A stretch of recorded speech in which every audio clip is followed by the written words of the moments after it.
Bonjour et bienvenue à toutes et tous et toutes pour cette deuxième table ronde de la journée. Moi, je suis Pascal Guéné, je préside une autre conférence, la conférence des écoles de journalisme. Et avec Charlotte Ménégo de l'École supérieure de journalisme de Lille, nous avons préparé cette rencontre qui est, comme tu l'as dit, consacrée au risque numérique.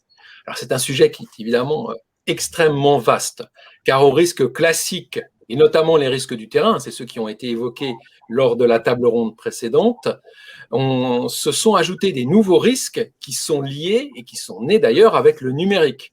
On ne parlera pas ici des infox, on ne parlera pas ici ni de l'obésité, ni des frontières parfois très poreuses entre l'information et la communication, ni non plus des conditions d'exercice du métier de journaliste dans certaines rédactions en ligne. Ce sont bien des mots MAUX qui sont nés avec le numérique et ils représentent sans aucun doute de nouveaux risques pour les journalistes. Mais ici, nous allons nous concentrer plus particulièrement sur les risques de violence et de harcèlement numérique et qui naissent parce que l'on est journaliste et l'on se retrouve à ce titre la cible d'attaques en ligne. Des attaques, j'oserais dire, qui sont incessantes, car si le terrain, on s'y trouve le temps de son reportage, en ligne, on y est tout le temps, du matin au soir et du soir au matin, et pas seulement par temps de pandémie. Car quel journaliste pourrait ne pas utiliser Internet pour faire son travail? On pourrait me rétorquer que personne n'est obligé d'être actif sur les réseaux sociaux, c'est vrai. Mais depuis l'arrivée de ceux-ci, le métier de journaliste ne s'arrête plus au rendu de l'article ou du reportage. Il se poursuit dans le dialogue avec les publics, souvent d'ailleurs de manière très positive. Mais ne pas être présent sur les réseaux sociaux, cela peut être un choix compliqué. Il voit au moins deux raisons. Tout d'abord parce que c'est un moyen d'accès très rapide à de nouvelles sources, que ce soit pour les identifier ou pour entrer en contact avec elles. Mais également parce qu'être présent sur les réseaux sociaux, c'est se rendre visible, ce qui peut être important, voire vital, lorsque l'on est pigiste ou jeune journaliste. Avec cette présence vient donc le risque de voir son profil scruté, analysé, et d'être victime des menaces et des attaques les plus féroces. C'est ce que nous allons illustrer aujourd'hui avec nos 4 invités, Sorla McCabe de l'UNESCO, Julie Hainaut, journaliste indépendante, Samuel Laurent du Monde et Maître Éric Morin. Les femmes journalistes sont, encore plus que les hommes, victimes de ces attaques dans des formes spécifiques et particulières. Et c'est pour ça que nous allons commencer avec Sorla McCabe. Sorla McCabe, vous êtes la secrétaire adjointe du PIDC, le Programme international pour le développement de la communication de l'UNESCO. Votre spécialité, on peut le dire, c'est la liberté d'expression. Vous y travaillez depuis de nombreuses années. Vous avez notamment coordonné la Journée mondiale pour la liberté de la presse de 2017 à 2020. Vous suivez donc de très près les questions qui concernent la sécurité des journalistes et vous avez un focus particulier dans votre travail, celui du suivi du harcèlement des femmes journalistes, que ce soit en ligne ou sur le terrain. L'UNESCO vient de publier une étude de grande ampleur sur le harcèlement en ligne des femmes journalistes. C'est l'objet de votre présentation. Donc, je précise aux participants qu'ils peuvent retrouver cette étude ainsi qu'une autre dans les documents de la conférence. Alors, c'est un onglet qui, selon votre interface, sera nommé Hangouts ou polycopié. Sorla McCabe, merci très sincèrement d'avoir répondu à notre invitation parce que vous étiez très impliqué dans l'organisation aussi de la Journée mondiale de la liberté de la presse et qui donc est vraiment d'actualité. Et donc, voilà, je vous donne la parole pour une dizaine de minutes. Merci beaucoup Pascal Guéné, bonjour tout le monde. Voilà, donc l'UNESCO a lancé cette étude de grande ampleur qui se focalise sur la violence en ligne à l'encontre des femmes journalistes. Et la raison pour laquelle nous avons lancé cette étude, c'est que nous le savons bien, les journalistes, de par leur rôle dans la sphère publique en tant que quatrième pouvoir, sont exposés à de nombreuses menaces de violence, aussi bien en ligne qu'hors ligne. Mais pourquoi l'UNESCO s'est focalisé spécifiquement sur la situation des femmes journalistes? C'est que plusieurs études ont montré que les femmes journalistes sont beaucoup plus ciblées en ligne que leurs collègues masculins. Mais au-delà de cela, les menaces auxquelles elles sont confrontées sont souvent fortement sexualisées ou sont axées sur des caractéristiques personnelles ou physiques, sur leur origine ethnique ou culturelle, plutôt que sur le contenu de leur travail. Donc, elles sont ciblées en raison de leur travail, mais elles sont aussi souvent ciblées en raison de leur genre et la nature des attaques auxquelles elles font face est influencée par cela. Et je voulais juste vous rappeler d'une étude qui a été conduite par le quotidien The Guardian il y a quelques années, qui avait analysé 70 millions de commentaires faits sur des articles par leurs lecteurs. Et cette étude avait montré que parmi les 10 journalistes les plus ciblés par des attaques ou des commentaires abusifs, 8 étaient des femmes et 2 étaient des hommes noirs, en l'occurrence. Voilà, donc l'UNESCO a entrepris une étude qui comprend diverses approches méthodologiques. Donc déjà une enquête auprès de plus de 900 journalistes dans 125 pays, plus de 170 entretiens avec des journalistes internationaux, des rédacteurs en chef, des experts.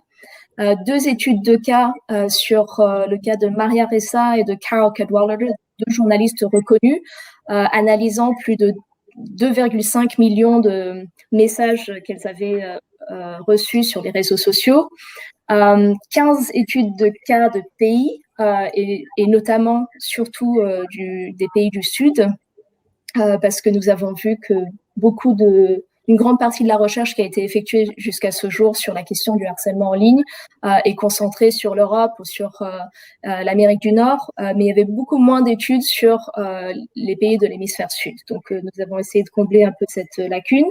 Et puis enfin, une analyse documentaire de centaines de publications de recherche universitaire et de la société civile. Voilà. Et donc, je vais essayer de vous présenter un peu les grandes conclusions de cette étude que nous avons lancée donc, il y a quelques jours à l'occasion de la Journée mondiale de la liberté de la presse. Donc tout d'abord, le sondage que nous avons réalisé montre que presque 3 sur 4 femmes des journalistes interrogés ont déclaré avoir subi des violences en ligne au cours de leur travail. Ces violences prennent différentes formes, allant d'attaques particulières ciblées à des campagnes de beaucoup plus grande ampleur, des campagnes orchestrées, et qui se basent notamment sur la désinformation et sur des mensonges attaquant ces journalistes pour saper leur crédibilité. Mais il y a aussi d'autres formes comme le doxing qui implique le partage de données personnelles sur les réseaux, le trolling, les menaces envers les membres de la famille. Donc, tout cela est illustré dans ce rapport. Voilà, donc là, on voit que parmi les femmes interrogées lors de l'enquête, 25 ont déclaré avoir subi des menaces de violence physique, 18 ont reçu des menaces de violence sexuelle. Et je suis désolée, le dernier slide, je pense que la dernière partie du slide n'apparaît pas, mais 13% ont subi des menaces à l'encontre de leurs proches. Alors, une caractéristique de cette campagne de violence en ligne que subissent les femmes journalistes, c'est le caractère intersectionnel de cette violence. Donc, à la misogynie s'ajoutent d'autres formes de discrimination. On voit par exemple que 64%, donc quand même une majorité de femmes blanches, affirment avoir subi des violences en ligne. Mais si l'on compare avec les femmes journalistes noires, là, le pourcentage monte à 81%. En ce qui concerne l'orientation sexuelle, on voit que 72% des femmes hétérosexuelles indiquent avoir subi des formes de violence en ligne, et ce pourcentage monte à 88% dans le cas des femmes journalistes lesbiennes. Une autre conclusion de ce rapport, c'est le fait que les campagnes de violence en ligne à l'encontre des femmes journalistes, et je pense que l'on peut certainement élargir cette conclusion aux hommes journalistes aussi, c'est que ces campagnes sont très souvent liées à des campagnes de désinformation. Donc 41% des femmes journalistes interrogées ont dit que c'était le cas pour elles. Un exemple de cela, Maria Ressa, qui est donc une journaliste des Philippines qui vient de gagner le prix de l'UNESCO pour la liberté de la presse, a été l'objet d'une énorme campagne de désinformation à son encontre, qui visait aussi à saper la crédibilité de son média, Rappler. Et à un moment, en 2016, elle recevait plus de 90 messages de haine par jour. Non, par heure, pardon. 90 messages de haine par heure sur Facebook. Alors, un autre point à souligner, c'est le rôle des acteurs politiques. On voit que les attaques en ligne envers les journalistes ont souvent des motivations politiques, sont souvent liées à des politiques extrémistes, notamment d'extrême droite, ou nationalistes ou populistes. Et par ailleurs, plus d'un tiers des personnes interrogées dans le cadre de notre enquête ont identifié les acteurs politiques comme source principale d'attaques à leur encontre. Une conclusion qui ne vous étonnera pas, le rôle des plateformes, des réseaux sociaux comme vecteurs de la violence en ligne. Clairement, parmi les personnes que nous avons interrogées, aussi bien lors des entretiens que lors du sondage, la majorité des femmes journalistes a déclaré que la réponse des réseaux sociaux vis-à-vis de ce fléau était très largement insuffisante. Et là, on voit par exemple que presque le double des personnes interrogées ont considéré que Facebook était une plateforme très dangereuse par rapport à Twitter ou WhatsApp et les autres réseaux. Donc voilà, concernant la réponse des réseaux sociaux, par exemple, Maria Ressa, que je citais tout à l'heure, note que les seules fois où Facebook a fait quelque chose à propos des attaques dont elle a été victime, c'est lorsqu'elle s'est adressée directement à des personnes qu'elle connaissait au sein de l'entreprise, et beaucoup d'entre elles n'avaient rien à voir avec la modération de contenu. Donc, il y a clairement des progrès à faire dans ce domaine-là. Maintenant, en ce qui concerne l'impact de la violence en ligne, trop souvent, la violence en ligne est présentée comme un problème un peu virtuel, pas forcément aussi grave que les attaques physiques que subissent les journalistes lors de leur travail. Mais on voit que les impacts de la violence en ligne sont nombreux. Donc, notamment 26% des femmes journalistes interrogées ont indiqué que cette violence avait eu des impacts sur leur santé mentale. Et puis, ce qui est important aussi à souligner, c'est l'impact que ça a sur la liberté d'expression. Donc, 30% a déclaré avoir eu recours à l'autocensure sur les réseaux sociaux. Et je pense que Samuel Laurent peut-être pourra nous parler plus tard de sa réponse à lui à cette problématique qui visiblement était assez semblable. Alors, en ce qui concerne les impacts, il faut aussi souligner que parfois il y a une sorte de transition qui s'opère entre la violence en ligne et la violence hors ligne. Donc, on voit que il y a des journalistes qui ont été assassinés, par exemple, même Daphne Caruana Galizia à Malte, qui avait, avant sa mort, fait l'objet d'une campagne de violence en ligne très, très importante.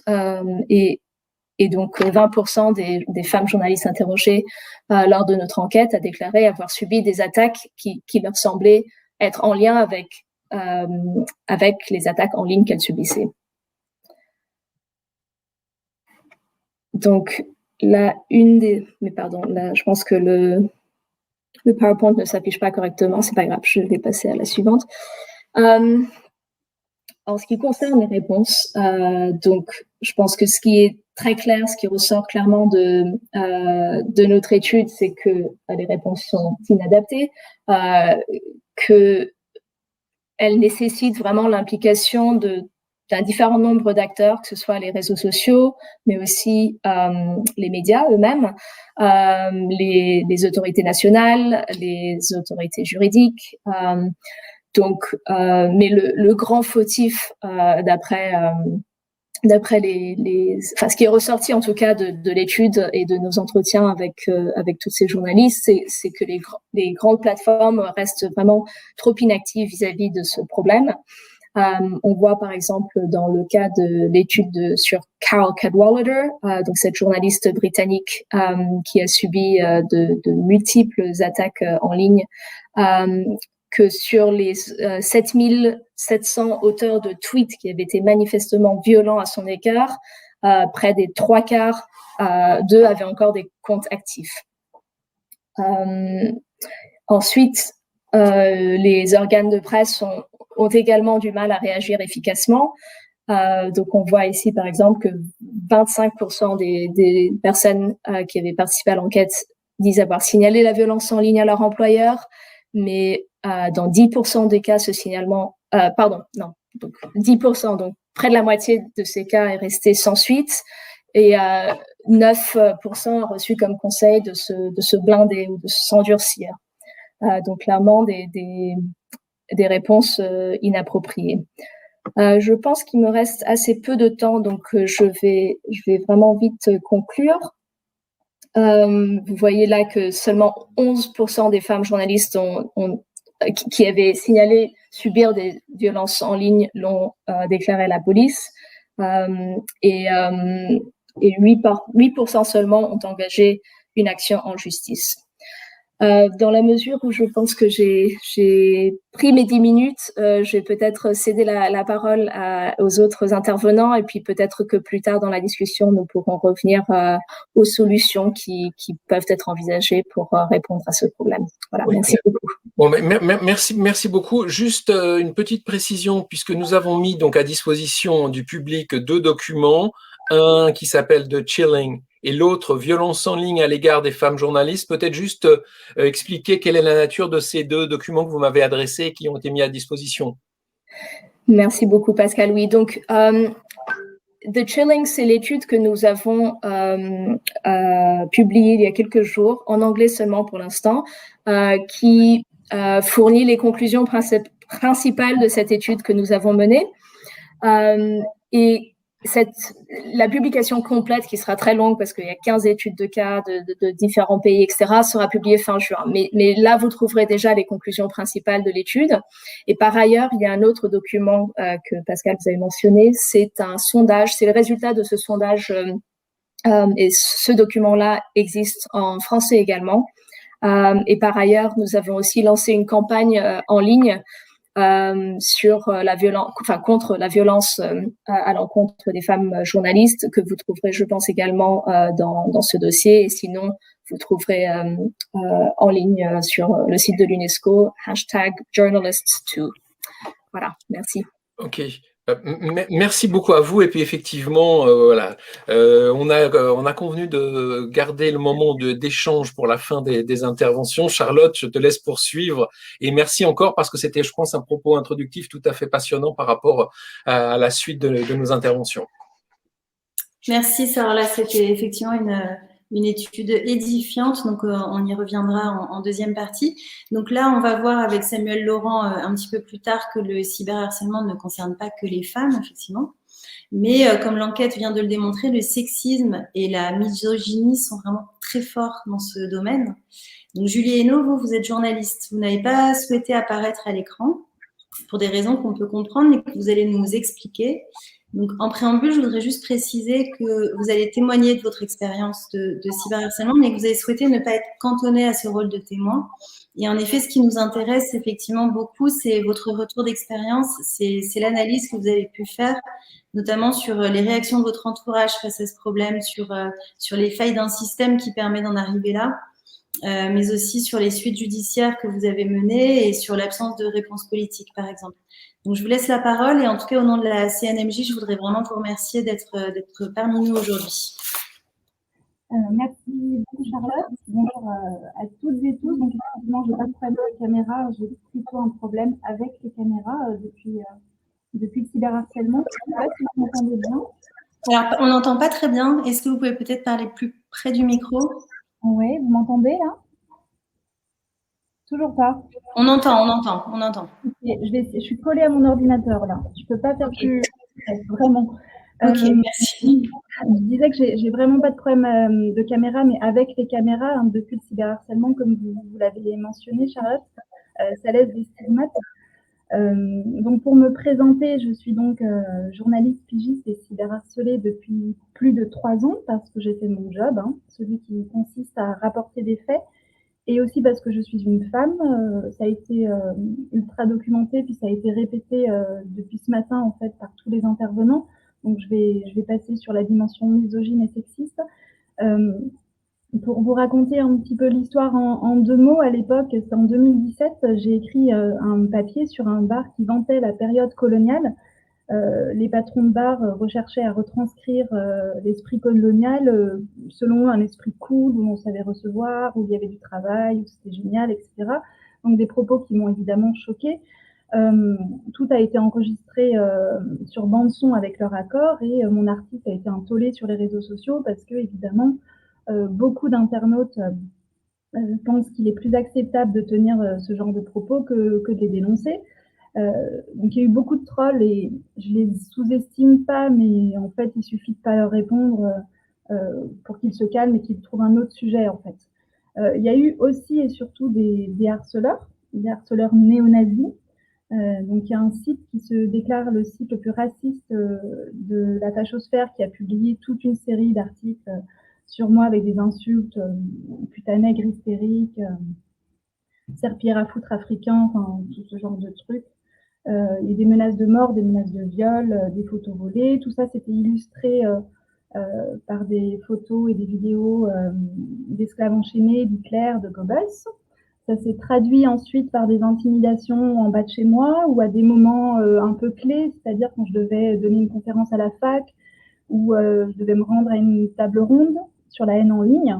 Donc j'ai déposé plein de plaintes pour diffamation, injure publique. Et le terme de cyberharcèlement, en fait, n'a pas été retenu. Il a été retenu qu'à ma 5e plainte et ça a été classé sans suite. Et ça n'a pas été annexé à tout mon dossier, en fait. Et il y a un harceleur parmi des milliers qui a été mis en examen. Il a été condamné en première instance à 6 mois avec sursis. Il a interjeté appel, il a pris l'avocat d'Alain Soral et de Dieudonné. Il a été relaxé en décembre, non pas sur le fond, mais pour une question de procédure, de prescription. Et donc, c'est une décision qui met en danger, évidemment, ma sécurité, ma liberté, la liberté de la presse, évidemment, et la société dans son ensemble, qui est inquiétante, en fait. Ça a été rappelé, mais je voulais quand même reparler du cyberharcèlement général et de l'objectif, c'est de réduire les personnes au silence. Ça marche extrêmement bien. C'est aussi l'objectif, c'est de les éloigner des réseaux sociaux, de les précariser, de nuire à leur santé mentale. Il y a vraiment des effets concrets sur la vie personnelle et sur la vie professionnelle. On est constamment en état d'alerte, en hypervigilance, on s'épuise, on épuise les gens avec qui on vit aussi. Et c'est des insomnies, etc. Et c'est un réel traumatisme. Et ça a été tout ce qu'il y a autour, en fait, autour du... Non, c'est bon.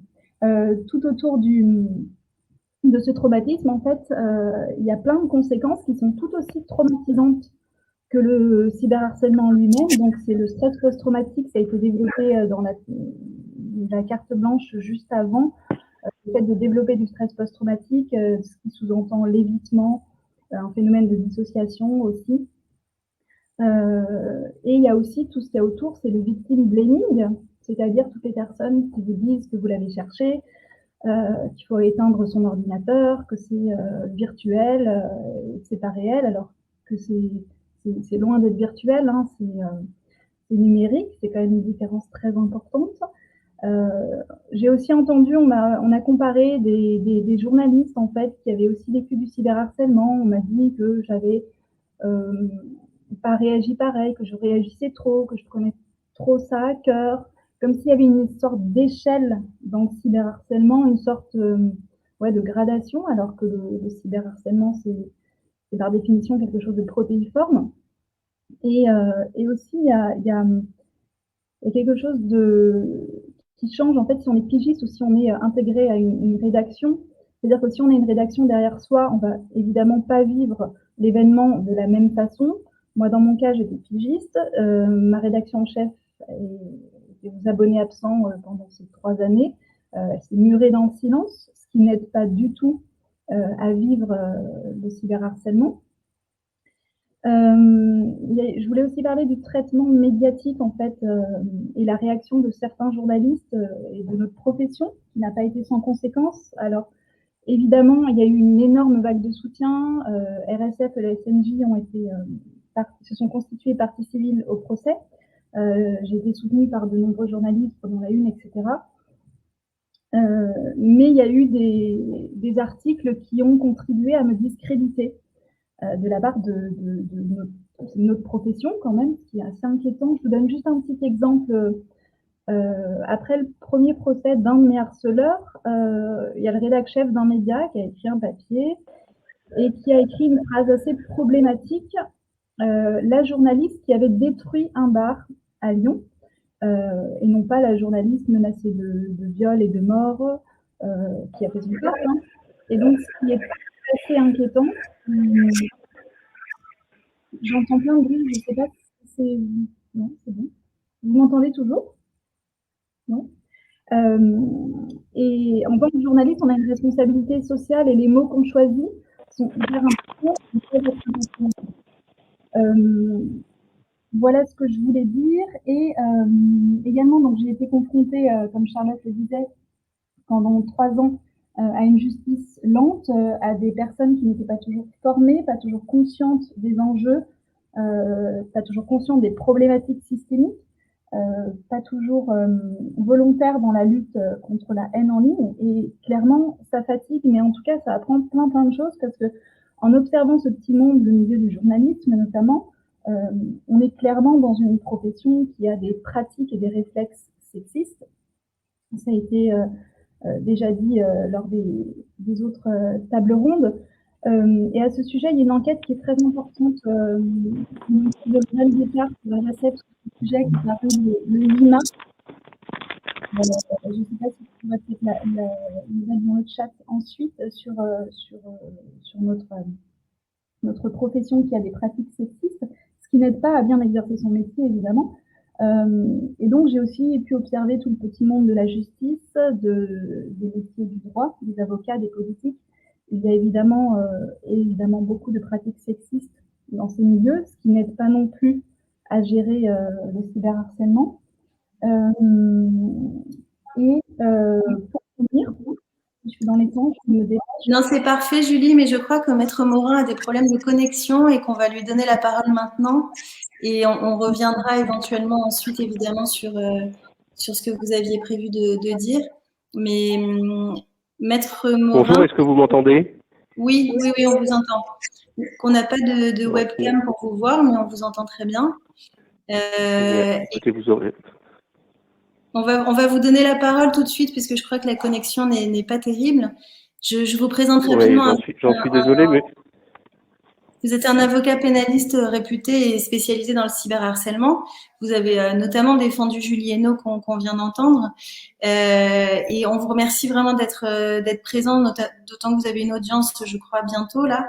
Donc, si vous voulez bien juste recentrer la discussion sur le champ judiciaire, on serait vraiment ravis d'avoir votre expertise, puisque les journalistes s'exposent davantage que d'autres professions dans l'espace public. C'est peut-être le moment de rappeler aux gens ce qui est une opinion et ce qui est un délit. Et on aimerait aussi savoir si la justice est impuissante face au cyberharcèlement.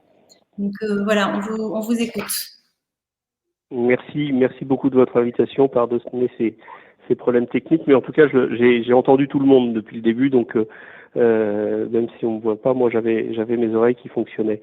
Je crois que Julie Hainaut, juste avant, a fait une courte synthèse en fait de toutes les difficultés auxquelles sont confrontés les journalistes, et ça n'est pas juste une expression, mais je crois qu'elle a vraiment pu toucher du doigt vraiment tous les obstacles. Pas un ne lui aura été épargné. Il faut savoir que la justice regarde le monde numérique depuis une trentaine d'années un peu comme une poule regarde un couteau, et a beaucoup de mal à appréhender d'abord l'outil, parce que les juges, les policiers, les gendarmes sont mal équipés et mal formés de ce point de vue-là, en tout cas pas assez, et le législateur ne cesse d'ajouter dans le code pénal un tas d'infractions dites numériques ou tournant autour du numérique, et les procureurs qui sont en charge des poursuites sur l'ensemble du territoire n'en peuvent mais de toutes ces infractions qui sont votées à coup de loi tous les 15 jours ou 3 semaines et dont on leur demande d'appliquer sans qu'ils aient ni une formation ni un quelconque recul. Je vous donne un exemple. Lorsque vous connaissez tous l'École nationale de la magistrature, elle forme les futurs magistrats. Mais une fois que les magistrats sont formés, sont en poste, ils ont une obligation de formation permanente, qui est également à la charge et organisée par l'École nationale de la magistrature, non pas dans ses locaux à Bordeaux, mais dans ses locaux à Paris. Et il y a des thèmes. Il y a une quinzaine de thèmes de formation par an, et les magistrats doivent s'inscrire un minimum d'heures. Eh bien, les infractions numériques de cyberharcèlement n'ont fait l'objet d'une première et d'une seule et unique formation que l'an dernier.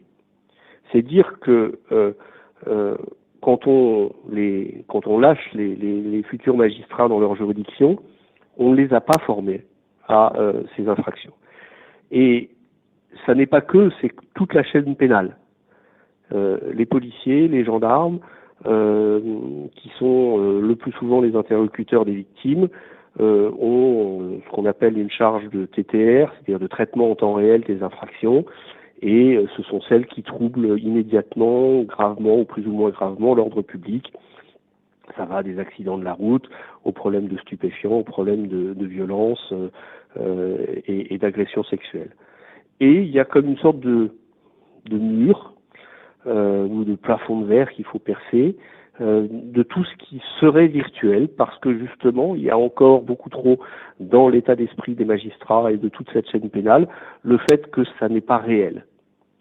Et c'est à force d'arriver à porter des dossiers, des affaires devant un tribunal, de le faire savoir, et le plus souvent quand j'ai eu à défendre des victimes de cyberharcèlement qui étaient des journalistes, c'était quasiment 100% des femmes. Il y a eu quelques hommes, et de montrer qu'il y a un mécanisme qui n'est pas que virtuel. Je vous donne quelques exemples tirés de l'expérience. Effectivement, le cyberharcèlement, et on a vu effectivement ce chiffre tout à l'heure rappelé par l'enquête de l'UNESCO, les victimes sont majoritairement des femmes. Lorsqu'elles sont journalistes, c'est parce que non seulement elles sont visibles, mais en plus, pardonnez l'expression, elles l'ouvrent, elles disent des choses publiquement, parce que c'est leur métier, parce que c'est leur rôle de journaliste, et du coup, elles apparaissent comme une sorte, pour le cyberharceleur qui va mal réagir, comme une sorte d'agression. C'est quelque chose de complètement inversé. Et puis on constate aussi dans ces affaires-là que 95, pour ne pas dire 99% des cyberharceleurs sont des hommes. Donc vous avez d'un côté une écrasante majorité de victimes qui sont des femmes et une quasi-unanimité des cyberharceleurs qui sont des hommes. C'est assez rare dans le spectre pénal d'avoir quelque chose d'aussi tranché. Alors peut-être que les années qui viennent nous montreront quelques nuances dans ce que je viens de dire là, mais aujourd'hui, c'est quand même effectivement ce qui se passe. À partir de ce moment-là, et Julie Hainaut le disait très bien, elle le dira sans doute encore mieux tout à l'heure, il y a un impact immédiat et réel sur la vie de la personne cyberharcelée. Et qui est d'autant plus forte pour les journalistes, puisque on s'adresse ici dans une formation pour les journalistes, qu'il y a une image qui est donnée du journaliste. Je m'explique. Aujourd'hui, il y a beaucoup de journalistes qui travaillaient à la radio il y a 5 ans, il y a 10 ans. On voyait jamais leur physique, on voyait très rarement leur visage. D'ailleurs, très souvent, quand ça nous arrivait il y a 15 ans ou il y a 20 ans et qu'on mettait enfin un visage sur une voix qu'on entendait à travers la radio, on disait « Ah bah tiens, je l'imaginais pas comme ça ». Aujourd'hui, la radio, elle est de plus en plus filmée. Et on a vu une véritable explosion des cas de cyberharcèlement de journalistes, principalement des femmes, parce que tout d'un coup, l'auditeur devenait téléspectateur. Et avec des remarques, des envois de messages de plus en plus menaçants, des remarques sur le physique, sur l'habillement, sur la coiffure, etc. Et allant même après jusqu'à attendre les journalistes, les femmes journalistes en bas de leur rédaction, parce que justement ils avaient pu mettre un visage sur une voix et ils pouvaient éventuellement venir les importuner. Ça, c'est un vrai changement. Ça n'a pas été juste un changement sans conséquence autre que médiatique. Non, ça a eu une véritable incidence sur le phénomène de cyberharcèlement. Alors, pour répondre à votre dernière question sur l'opinion et le délit, on a une très belle loi à laquelle on est beaucoup à être attaché. On essaye que le législateur y touche à chaque fois que d'une main tremblante, qui est la loi du 29 juillet 1881 sur la liberté de la presse. Cette loi de 1881, elle a été retouchée au fil des ans avec des ajouts plus ou moins heureux, et puis avec des sorties également de certaines infractions pour les remettre dans le droit commun. Elle est à la fois extrêmement protectrice de la liberté de la presse, parce que c'est son intitulé. Et il faut essayer de regarder quelle était l'histoire avant 1881 de la presse pour voir combien c'était une vraie victoire, cette loi dont on fête cette année, dont on va fêter dans quelques mois les 130 ans. Et en même temps, elle définit des abus. Ça veut dire que je peux tout dire, mais qu'il y a un moment, il y aura une ligne jaune qui va être, une ligne rouge même, qui va être la diffamation, qui va être l'injure. Il n'y a plus dans la loi sur la presse la provocation à la haine raciale qui est sortie du champ de la presse pour aller dans le droit commun à la faveur de réformes assez récentes. Et le législateur a créé depuis une dizaine d'années des infractions d'injure ou de diffamation aggravée visant des groupes de personnes, à raison de la race, de la religion. Ça, c'était très très tôt dans la loi. Et puis on y a rajouté en raison de l'orientation sexuelle, ou en raison du genre et du sexe. Cette loi, elle est formidable. On est assez peu à la pratiquer quasiment au quotidien, mais elle a des contraintes procédurales qui sont extrêmement fortes. Et en ce qui concerne le cyberharcèlement sur les journalistes, il est beaucoup trop fréquent que la voie procédurale qui est choisie par la plaignante, le plaignant, son avocat, ou voire même par le parquet, soit une infraction du droit de la presse qui est extrêmement protectrice de celui que l'on va accuser de nous cyberharceler. En disant, vous m'avez diffamé, vous m'avez injurié, à ce moment-là, ça tombe sous le coup de la loi sur la presse, et avec des choses-trappes procédurales dont on a pu faire les frais dans le dossier de Julie Hainaut. Il y a justement, grâce à cette inflation législative, un tas d'autres infractions à la disposition des victimes, à la disposition du parquet, sans aller chercher des infractions toutes nouvelles. Les menaces sont des infractions qui sont bien connues et pas assez poursuivies. La définition aujourd'hui du cyberharcèlement, moi, elle ne me satisfait pas parce qu'elle oblige la victime à prouver que ce cyberharcèlement, qui est un agissement répété destiné à troubler la tranquillité, destiné à porter atteinte à l'état psychique de la personne, elle oblige la victime à passer devant un expert psychologue ou psychiatre pour déterminer s'il y a une atteinte à son psychisme. Et ça devient, on ajoute une épreuve au parcours du combattant, de la victime, qui est déjà particulièrement éprouvant. On essaye de faire changer la loi pour juste supprimer cette obligation d'expertise et pouvoir trouver une sorte de modus vivendi en disant que c'était dans le but de troubler la tranquillité d'autrui, exactement comme les appels malveillants. Mais parfois, le législateur, il oublie qu'il y a un certain nombre d'infractions qui ont été bien définies, et puis il veut faire œuvre d'originalité, qui sont en réalité plus des obstacles que des solutions. Donc, si je veux juste résumer, il y a un nombre d'infractions importantes qui sont à la disposition des victimes, Le passage du numérique audio au numérique filmé a fait exploser le nombre d'affaires de cyberharcèlement. 3, il nous faut vraiment des enquêteurs formés. Je raconte souvent cette anecdote, mais c'est une vraie anecdote qui s'est passée il y a 10 ou 12 mois, où une femme dont j'étais l'avocat était à l'autre bout de la France au téléphone et qui disait, voilà, je suis à la gendarmerie, maître, vous m'avez conseillé d'aller déposer plainte. Et là, j'entends le gendarme appeler sa collègue en disant, Ginette, il y a Twitter, là, tu connais Twitter? Moi, j'ai que Facebook. On en est parfois là. Et c'est parfois très très difficile de porter ces infractions jusqu'au bout de la chaîne pénale, parce que jusqu'au bout il y aura une incertitude, et y compris quand on plaide en appel, comme on l'a fait pour Julie Hainaut. Mais en revanche, il y a des solutions qui existent à travers des aides d'associations, à travers des avocats spécialisés, et puis à travers une formation des policiers, des gendarmes et des magistrats qu'on espère aujourd'hui poursuivre les efforts pour que ça, c'est plus les infractions de demain, hein, c'est déjà les infractions d'aujourd'hui. Donc on est encore en retard numériquement, et c'est dommage que ce soit la justice qui soit en retard de ce point de vue-là.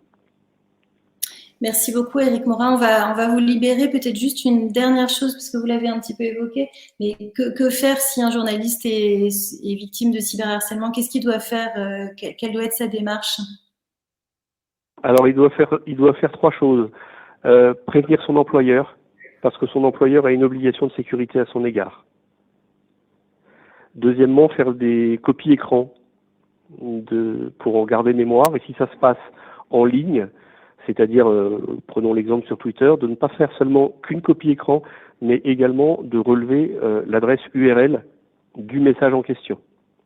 Parce que les copies écran n'ont qu'une valeur relative tant qu'elles ne sont pas constatées par huissier, et on ne va pas à chaque fois aller dépenser des frais de PV de constat pour un huissier, alors que si on conserve l'adresse URL, ça permet aussi après aux enquêteurs, si jamais il y a une plainte, une enquête ouverte, de solliciter soit Twitter, qui est vraiment le vilain petit canard dans la coopération judiciaire, soit Facebook, qui aujourd'hui collabore bien mieux, en donnant l'adresse URL et pas seulement une copie écran qui ne permet pas de retrouver obligatoirement la trace numérique du message tant qu'il n'a pas été effacé.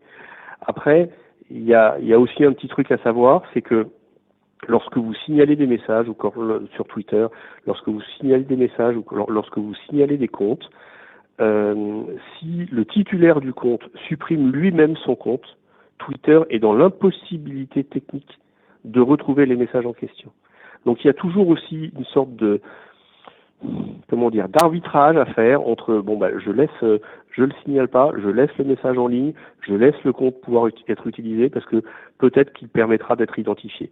Maintenant, aujourd'hui sur Twitter, et on a assigné au nom de quelques-uns Twitter France et Twitter Californie devant le tribunal correctionnel de Paris, on attend le procès avec impatience. Aujourd'hui, Twitter ne collabore pas avec la justice française et avec d'ailleurs très très peu de justice.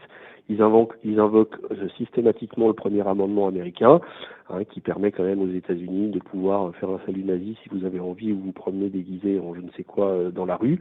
Donc on a vraiment 2 cultures juridiques différentes sur la liberté d'expression, et aujourd'hui Twitter ne collabore pas, refuse de donner des identifiants, refuse de donner y compris des adresses IP, et donc c'est très très difficile. Il y a une sorte d'aléa, parfois ça passe, mais ça passe une fois sur 100, donc ça n'est pas satisfaisant. Merci beaucoup, Éric Morin. On vous libère. Je sais que vous devez y aller. Merci beaucoup, et bonjour à tous ceux que je connais autour de cette table. Merci. Au revoir. Alors, Samuel Laurent, je te promets qu'on va te donner la parole, mais j'avais interrompu Julie Hainaut.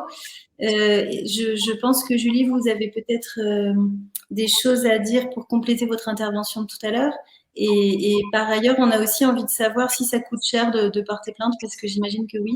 Et vous avez suivi ce parcours du combattant, donc peut-être que vous pouvez nous éclairer aussi sur ce point. Oui, effectivement, ça coûte cher. Ça coûte cher, surtout, j'ai pas quantifié sur ces 3 années, mais si entre le fait de déposer plainte, de prendre un avocat, les allers-retours à Paris, de voir des psychologues, etc., ça monte très très très très vite. Je voulais revenir sur ce qu'a dit Maître Morin sur ses conseils. Je voulais rajouter une chose notamment sur... moi, je vous conseille de ne pas déposer plainte au commissariat, mais directement auprès du procureur, ou alors d'aller au commissariat avec une plainte déjà rédigée, parce que c'est compliqué d'être face à des policiers qui ne comprennent pas forcément ce qu'on vit, et ça prend du temps sur place d'expliquer. Donc, c'est bien de venir directement avec une plainte rédigée. Je voulais revenir tout à l'heure, en fait, sur... vous disiez, Charlotte, que je voulais plus forcément intervenir simplement en tant que témoin, effectivement, parce que les femmes sont souvent cantonnées au rôle de témoin, et je voulais transformer ça... parce que le fait d'avoir vécu les choses permet de mieux les appréhender, d'avoir peut-être une petite expertise, en tout cas à mon petit niveau. Je fais partie de Prenons la Une, qui est une association de journalistes qui a été créée par Claire Allais et Léa Lejeune en 2014 et qui milite pour une juste représentation des femmes dans les médias et l'égalité dans les rédactions. Et l'association a mis en place un protocole et propose son aide de plusieurs manières. En fait, il y a des formations sur le cyberharcèlement et on peut aussi écouter ou rediriger des victimes journalistes vers des professionnels, des psys, des avocats.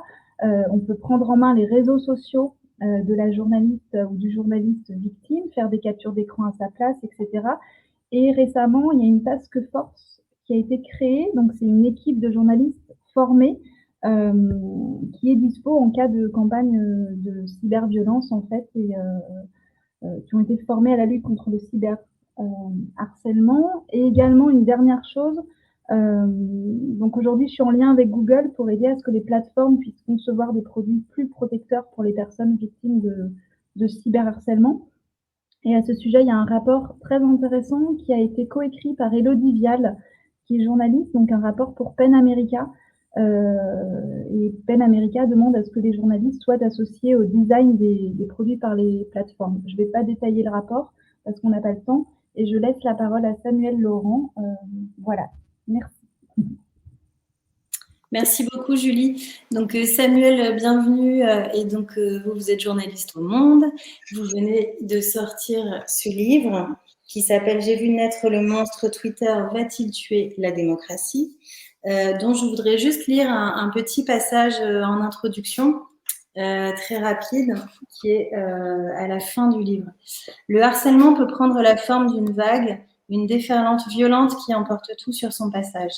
Mais le plus souvent, il s'apparente au supplice de la goutte d'eau, un flux plus ou moins fort, mais d'abord et surtout régulier qui tombe, tweet à tweet, reproche à reproche, inlassablement. Une petite mélopée qui répète en boucle « C'est nul, tu es mauvais, tu es vendu, tu es partisan, tu n'y connais rien. » J'ai beau me protéger, filtrer, masquer, bloquer, penser qu'à force j'ai l'habitude, on ne l'apprend jamais vraiment. D'autant que le niveau a monté. Là où au début de Twitter, en 2012, un harcèlement consistait en quelques dizaines d'injures, il peut désormais se chiffrer en milliers de messages.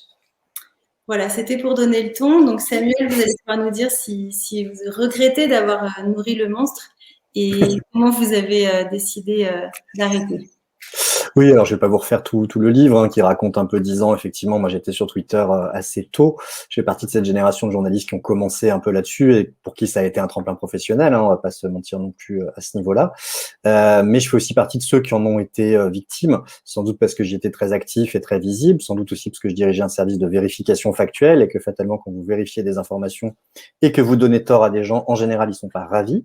Je pense qu'après je vais pas répéter ce qu'a dit qui était très intéressant, ce qu'on dit Julienne ou Éric Morin, sur le harcèlement. Je pense qu'il y a d'autres choses qu'on peut un peu élargir la problématique. Pour prendre un exemple, c'est celui qui ouvre le livre, qui est celui du harcèlement que j'avais subi suite à un article qui concernait un rappeur qui s'appelait Nick Conrad. Le sujet, en fait, c'est que donc on m'avait demandé de faire un article pour un rappeur qui sort un clip assez violent qui s'appelle Pendez les Blancs. Ce clip, en fait, il est mis en ligne 6 mois avant que le buzz se déchaîne. Le buzz se déchaîne parce qu'un jour, quelques personnalités d'extrême droite repèrent ce clip qui avait moins de 500 vues et le propulsent sur les réseaux sociaux. Et là, immédiatement, vous avez un effet d'emballement généralisé avec énormément de politiques, mais aussi énormément de journalistes qui vont s'emparer de cette chose pour dire mais c'est scandaleux, mais enfin, qu'est-ce que c'est que ce clip, quelle horreur, etc., etc. Ce qui va contribuer au buzz qui va permettre au rappeur d'acquérir une certaine notoriété. Donc tout ça, je l'ai écrit dans un article assez factuel et ça m'a valu de me faire moi-même taxer de complice en fait du rappeur, puisque quelque part j'excusais en donnant du contexte l'indignation générale et qu'il y a beaucoup de gens qui n'ont pas supporté ça, ce qui m'a valu sans doute la plus violente campagne de harcèlement. J'en ai connu pas mal en 10 ans, mais celle-là était sans doute parmi les plus violentes, hein, avec des gens qui sont venus me chercher sur mon Facebook pour m'expliquer qu'ils voulaient que on pende ma fille sous mes yeux, que je vois ce que ça fasse. C'était très très violent et ce que je voulais relever là-dedans, c'est que cette campagne de harcèlement contre moi, elle a été en grande partie relayée par des journalistes, par des directeurs de rédaction, par des directeurs adjoints de rédaction, par des médias, en général des médias plutôt de droite ou d'extrême droite, qui avaient très mal supporté le fait même qu'on puisse poser des faits, poser du contexte sur un phénomène au lieu de s'en indigner. Et c'est quelque chose que j'ai vécu beaucoup de fois dans ma carrière de vérificateur. C'est-à-dire que le fait même de donner du contexte sur une plateforme comme Twitter, qui est une plateforme où on s'indigne, où on est là pour s'exprimer, pour dire c'est scandaleux, je ne suis pas d'accord, je trouve ça à vomir, etc., peut vous conduire à vous-même vous faire harceler. Ce qui pose un peu la question de comment un journaliste doit se comporter sur ces plateformes et qu'est-ce qu'on doit faire et pas faire sur ces plateformes. Notamment, est-ce que c'est à nous, journalistes, d'alimenter cette machine à s'indigner, et est-ce qu'on n'a pas un rôle un peu particulier là-dedans? Et je pense que c'est aussi ce que je développe dans mon livre. Il y a une tendance chez les journalistes depuis 10 ans sur les réseaux sociaux à se dire, sur un réseau social, il faut pas se comporter comme un journaliste, il faut être un peu comme une personnalité lambda, il faut faire des blagues, il faut rigoler, il faut s'indigner, il faut faire des jeux de mots. Mais finalement, est-ce que c'est pas un tort? Et est-ce que ça pose pas un peu la question de, aujourd'hui, c'est des médias qui arrivent sinon à maturité, du moins qu'on commence à avoir pratiqué depuis un certain temps. Est-ce qu'il est pas temps aussi pour les journalistes de s'interroger sur la manière dont ils se présentent sur ces réseaux, sur la manière dont ils fonctionnent, et sur le fait que souvent on en est beaucoup trop prisonnier, même en termes de choix d'informations à sélectionner. On va avoir des surreprésentations d'un certain nombre de sujets parce que c'est très visible sur Twitter. Mais est-ce que parce que c'est visible sur Twitter, c'est forcément quelque chose qui s'est développé dans la société, qui est massif et qui mérite qu'on le traite?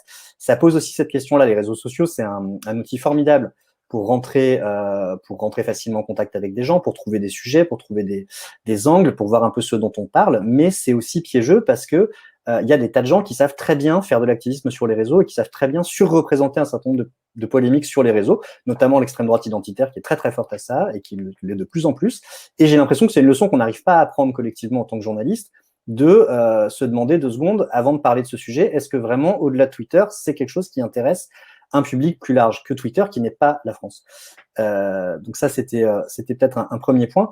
Un deuxième point qui a trait aussi à un autre, ce qui m'a fait finalement arrêter Twitter. Enfin, j'ai pas tout à fait arrêté parce que maintenant je me contente de pousser mes papiers, de faire ma petite promotion, mais j'ai complètement arrêté de discuter ou d'échanger sur ce réseau. C'est un harcèlement qui a duré très très longtemps. C'est celui pour lequel d'ailleurs il y a la phrase que tu citais au début, là, Charlotte, qui est en fait en mai 19 pardon, on avait fait un article au Décodeur sur l'affaire de l'hôpital de la Pitié-Salpêtrière, dont le gouvernement avait dit que les Gilets jaunes avaient envahi l'hôpital, avaient envahi les services, etc., ce qui s'était avéré faux. Suite à cet article, on a subi en fait un harcèlement, et j'ai subi un harcèlement assez massif et très long, de la part non pas de l'extrême droite ou de l'extrême gauche, mais de la part de supporters d'Emmanuel Macron, de la part de supporters de la majorité.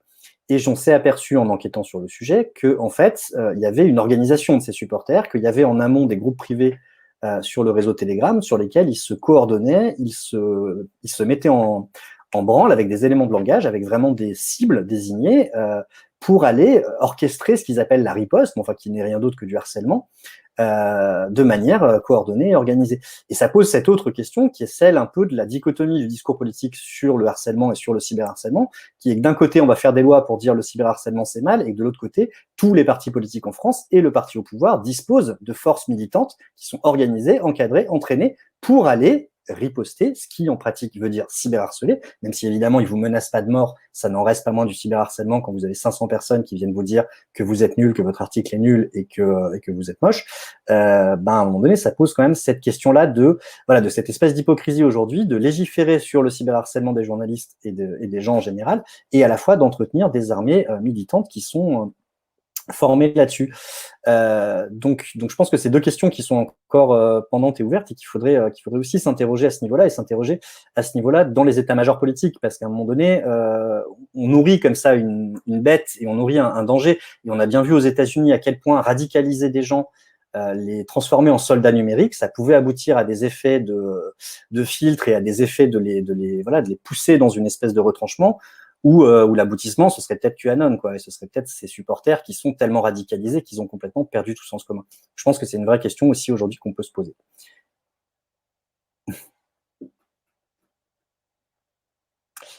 Alors, je ne sais pas si vous avez d'autres... Je ne sais pas s'il y a des questions. Ouais.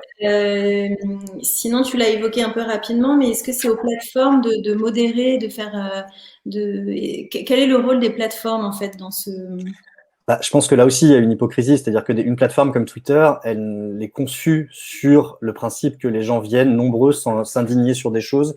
Sa grammaire même prédispose à la violence. Twitter, c'est pas un endroit pour avoir un discours modéré ou pour avoir un débat constructif et de fond. Et en fait, on peut leur demander de modérer tout ce qu'on veut dans tous les sens. C'est la plateforme elle-même qui est conçue pour ça. C'est en ça que je dis qu'il y a peut-être une question à se poser sur la manière dont nous, on vient y discourir et la place qu'on y occupe, quoi. Est-ce que vraiment on a besoin, nous, d'aller participer à cette espèce de lessiveuse à indignation générale en permanence, sachant qu'en plus, Twitter n'est pas, encore une fois, une plateforme majoritaire. En France, Twitter, c'est 6 millions d'utilisateurs. Facebook, c'est 20 millions. Et pourtant, les journalistes sont tous sur Twitter et jamais sur Facebook. On l'a bien vu avec les Gilets jaunes. Donc, ça pose aussi cette question-là. Après, je pense que les plateformes, on peut leur demander beaucoup de choses. On peut leur demander d'être plus réactives. On peut demander à Twitter de mieux collaborer avec la justice. Mais sur le fond, les plateformes, elles sont en fait... comment dire, c'est un péché originel, c'est-à-dire qu'elles n'ont jamais été conçues comme des espaces de modération du discours, elles ont été conçues comme des espèces de tuyaux où justement toute la stratégie marketing était de dire il n'y a pas de modération et c'est pas nous qui faisons la modération, c'est pas à nous plateforme de la faire. Donc aujourd'hui leur dire de faire de la modération, c'est antinomique avec leur business model et c'est quelque chose qu'ils ne pourraient pas faire. Facebook l'avait noté. Si Facebook aujourd'hui voulait modérer tout ce qui est publié sur sa plateforme, je crois qu'il faudrait qu'ils embauchent 200 000 modérateurs. Tellement il y a de messages postés. Donc en fait, la question des plateformes, elle est là, elle est aussi. Est-ce que c'est possible encore de demander à ces plateformes de modérer un discours a priori? Je pense pas. Donc je pense que la question c'est aussi quel rôle nous on y joue, comment y aller sans se faire tabasser et quelle part de nous-mêmes on est prêt à donner là-dedans. Et je pense qu'aujourd'hui il faut peut-être se comporter plus en journaliste sur les plateformes et sans doute moins en twitto lambda ou en facebookos lambda parce qu'on l'est pas, parce qu'on est des cibles, on est des personnes qui délivrent un discours peut-être plus qualifié ou plus impactant et que donc il faut apprendre à ne plus s'y comporter comme un utilisateur lambda, quoi. Alors, on a sur le côté pour les participants à distance la possibilité d'utiliser le fil de discussion si bien sûr vous souhaitez intervenir ou poser vos questions. Hein, donc, ça figure normalement sur la partie droite de votre interface. Hein. Donc, voilà, n'hésitez pas à ce site-là et donc voilà, on va répondre à vos questions. Et puis, effectivement, Samuel, tu l'évoques, mais il y a à chaque fois finalement des nouveaux réseaux sociaux. Et puis, c'est un peu de génération en génération sur lesquels on se situe. Là, on a parlé de Facebook, de Twitter et Instagram et d'autres qui arrivent, etc., etc. Et donc, c'est incessant. Et c'est effectivement cette zone un peu grise entre, au fond, est-ce que je suis journaliste ou pas journaliste? Ah oui, on est toujours journaliste. Enfin, c'est-à-dire qu'il y a aussi ce danger également d'exposer des informations un peu personnelles qu'on peut faire de cette manière-là et qui finalement, vis-à-vis de parties prenantes mal intentionnées, sont aussi autant de moyens de harceler d'un côté, mais aussi de manipuler tel ou tel en essayant de comprendre ses opinions. Donc effectivement, voilà, je pense que ce point à la vigilance d'usage et la séparation, parce que c'est évidemment, enfin, la petite phrase « mes tweets n'engagent que moi » qu'on peut voir sur cette page séparée de sa rédaction, c'est toujours un peu difficile finalement à maintenir cette position. Enfin, je ne sais pas ce que tu en penses. Hein. Oui, complètement. Moi, un exemple que je peux prendre aussi qui parlera peut-être à des étudiants en journalisme, c'était il y a quelques années, on avait une apprentie au sein des décodeurs. Un jour, pour un bête article sur la France Insoumise, sur un militant de la France Insoumise qui avait fait un visuel qui était faux, les militants ont été chercher son Facebook et sont remontés jusqu'à des posts qu'elle avait écrits quand elle avait 14 ou 15 ans. Pour lui ressortir dans la tête. Donc moi, ce que je disais aux étudiants les dernières fois où j'ai pu faire ce type d'intervention, c'était protégez-vous, quoi. Protégez votre Instagram, protégez votre vie privée. Ne laissez pas des choses en ligne accessibles parce que ça va être utilisé contre vous. Mais à la fois, c'est un peu, comment dirais-je, c'est un peu effrayant d'avoir ce discours-là, quoi, et de devoir dire attention, on va utiliser ce que vous avez pu écrire adolescent ou ce que vous pouvez faire et vous n'avez pas le droit d'avoir une vie normale sur Internet. Mais malheureusement, c'est la situation c'est la situation réelle et actuelle, et c'est effectivement assez effrayant. Oui, mais ça peut atteindre une sorte de, pardon pour le terme, de bisounoursisme qui peut toucher certains des confrères aussi, qui ont l'impression qu'évidemment on vit dans un monde parfait, hein, où personne va chercher à nous influencer, nous manipuler, et que là on ouvre des terrains extraordinaires finalement en arrivant à des niveaux de granularité, et où finalement ce qui va être retrouvé sorti du contexte va toujours permettre à quelqu'un de, vous voyez bien, s'il écrit ceci ou cela, c'est parce que. Et donc, effectivement, le choix de cette profession comme d'autres impose en réalité, vis-à-vis des réseaux sociaux, qu'on pourrait appeler, je ne sais pas s'il faut le qualifier d'hygiène numérique, mais en tout cas un rapport tout à fait particulier face à ces nouveaux risques et qui, on le voit hein, dans ces exemples, sont quand même extrêmement importants. Et me semble-t-il, après ce qu'on a entendu, dans une relative impunité quand même par rapport à la masse du phénomène. Enfin, peut-être sur là, je ne sais pas si sur cette question finalement un peu là, puisque vous nous avez parlé de ces phénomènes, est-ce qu'il n'y a pas une sorte d'impunité un peu pour ceux qui commettent ces agressions de cette façon-là? Oui, enfin, l'impunité, elle est là, c'est clair. L'impunité est là, de toute façon, même concernant les attaques hors ligne, l'impunité pour les attaques commises par les journalistes est énorme.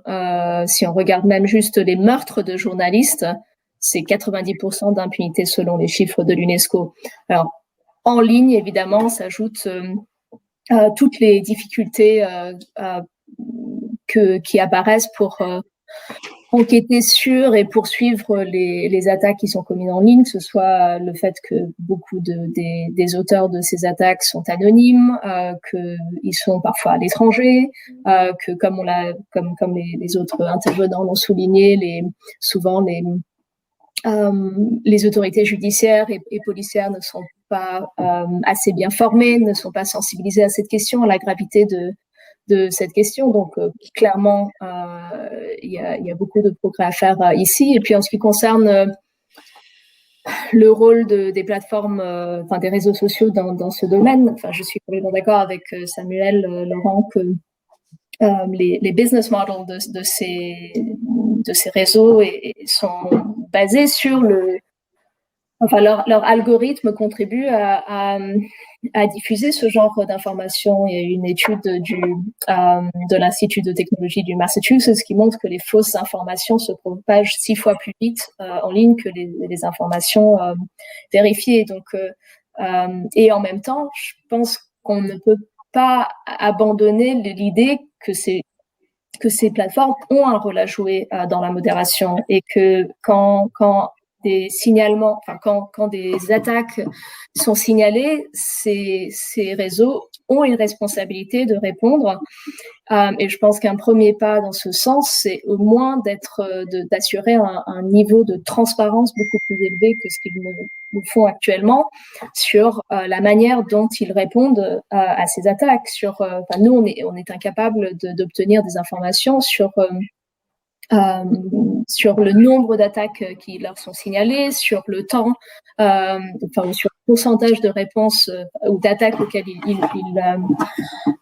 ils ont fourni une réponse adéquate, le temps que ça leur a pris, mais en tout cas sur la base de ce que nous ont dit les journalistes que l'on a interrogés, clairement cette réponse est vraiment inadéquate. Donc je pense qu'il faut quand même travailler aussi avec les plateformes, les réseaux sociaux, pour qu'ils fassent partie de la solution. Voilà.